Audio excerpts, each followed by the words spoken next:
నేను ఎప్పుడైతే క్రీస్తును అంగీకరించనో ఆయనలో ఉన్న జీవం నాలోనికి వచ్చింది. ఇప్పుడు నేనేం అంగీకరించాలంటే, నేను ఏదైతే అనుభవిస్తున్నానో, ఏదైతే నన్ను రోజు పోరాటము చేస్తూ మాట్లాడుతూ బలహీనపరుస్తూ ఉన్నదో అది కాదు, నాలో ఉన్నదే సత్యము, నేను అంగీకరించిందే సత్యము. ఈ ఒక్కటి అన్నిటికీ జవాబిస్తుంది. హల్లెలూయా. వెలుగు చూడండి, నాట్ ఓన్లీ ఆయనలో ప్రతి మనిషికి వెలుగుండడమే కాదంట, అందులో నాట్ ఓన్లీ లైఫ్, జీవం ఒకటే కాదంట, ఇది అన్నిటికీ ముడిపడి ఉంది, అన్నిటికీ ఆధారమై ఉంది. ఈ భూమి మీద నువ్వు జీవించడానికి, ఆ తర్వాత నిత్యత్వంలోకి ఎంటర్ కావడానికి, ఆ తర్వాత యుగ యుగములు ఆయనలో జీవించడానికి, ఆయనతో పాటు జీవించడానికి ఆ జీవము నీకు నాకు వెలుగై ఉందంట. Praise the lord. చెవులు గలవారు వినుడుగాక, చెవులు గలవారు వినుడుగాక. In the name of Jesus Christ. గట్టిగా ఆమేన్ చెప్పాలా? There is life in Christ Jesus. అంటే ఇప్పుడు ఏం చేస్తుందంటే, నువ్వు ఇంట్లో తిరుగుతూ ఉంటావు, అవునా? ఆ కిచెన్ లో పోయినప్పుడు బాధింపబడుతావు, ఆ బీరువా దగ్గర పోయినప్పుడు బాధింపబడుతావు, నెల వచ్చేసరికి బాధింపబడుతావు. ఇవన్నీ నేనేమంటానంటే, ఇవన్నిటిని అధిగమించే సామర్థ్యము మనం కలిగి ఉన్నాం. అయితే చూడండి, ఒక తల్లి తన బిడ్డను బయటికి తీసుకురావడానికి సో మచ్ పెయిన్స్ గుండా, అవునా, సో మచ్ పెయిన్స్ గుండా బయటికి తీసుకొస్తారు.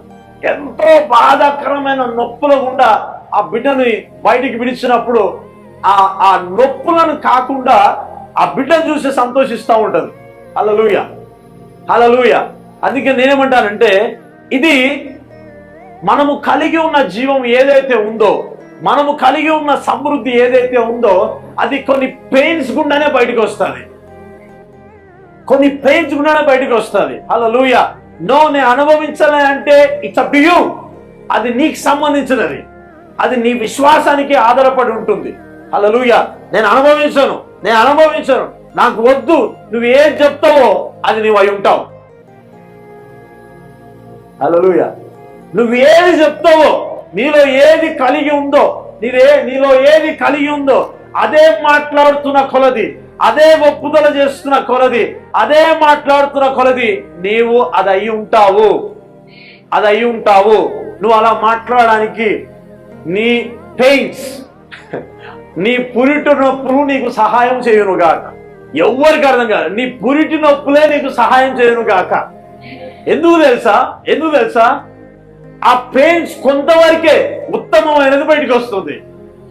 జీవిత కాలం అంతయు ఆశీర్వాదకరంగా దీవెనకరంగా ఉండడానికే ఆ పెయిన్స్, ఆ నొప్పులు వస్తూ ఉంటాయి. హల్లెలూయా. దాన్ని బట్టి ఆ పెయిన్స్ అవి వస్తున్న కొలది ఇది ట్రూత్ అని చెప్తామా? చెప్పండి. ఇది 10 సంవత్సరాలు అని చెప్తామా? క్షణం మాత్రమే. హల్లెలూయా.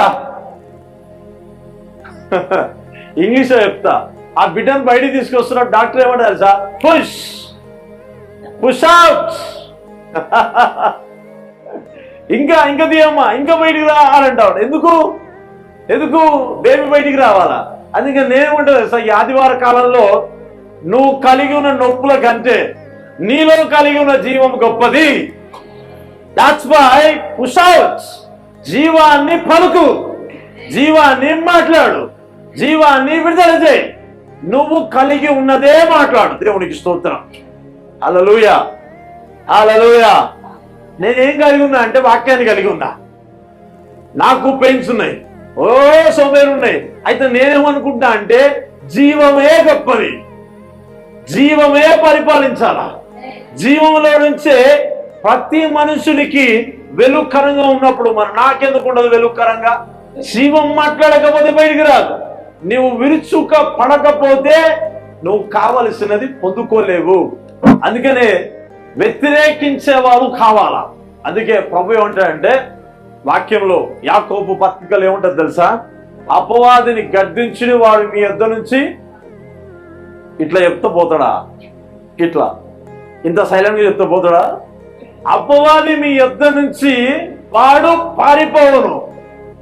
అంటే ఈ స్వభావం నీలో లేకపోతే మనం ఏ రకమైన అద్భుతాన్ని మనం చూడలేము. Praise the Lord. హల్లెలూయా.